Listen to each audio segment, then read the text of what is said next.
13 oydan 36 oygacha bo'lgan muddatda foizsiz pul to'lash asosida xarid qilish imkoniyati yaratildi. 30% dan 70%gacha to'lovni amalga oshirdi. Oylik to'lov esa 1.606.000 so'mdan to'g'ri keladi.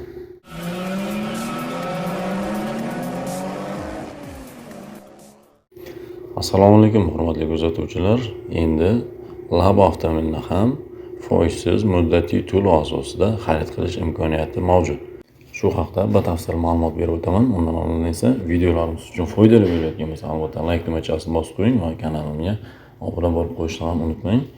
Eng so'nggi yangiliklardan faqat meni kanalim orqali xabardor bo'lishingiz mumkin. Bunday bo'lsa, videolarimizni boshladik. Bu xabar 28-oktyabr kuni e'lon qilindi. Video davomida qanday kamchiliklar bo'lsa, hammadan uzr so'rayman. Bu videoni shoshilinch tarzda tahlab sizlarga taqdim etmoqdaman. Kamchiliklar bo'lsa, oldindan uzr so'rayman. Bunday bo'lsa, davom etamiz.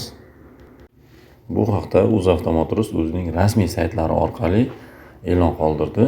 Ya'ni avtomobilni 13 oydan 36 oygacha bo'lgan muddatda foizsiz pul to'lash asosida xarid qilish imkoniyati yaratildi.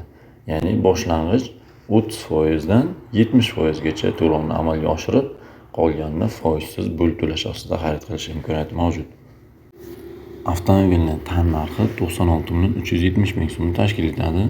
Agar boshlang'ich 60% to'lov amalga oshirilsa, ya'ni 57.822.000 so'm, qolgan 40% 38.548.000 so'm 24 oy davomida pul to'lash asosida xarid qilasiz.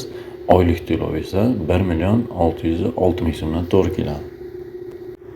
Agar boshlang'ich 30% to'lov amalga oshirsangiz, ya'ni 28.911.000 so'm, qolgan 70% to'lov 67.459.000 so'm 13 oy davomida foizsiz pul to'lash asosida xarid qilasiz. Oylik to'lov esa 5.189.000 so'mdan to'g'ri keladi.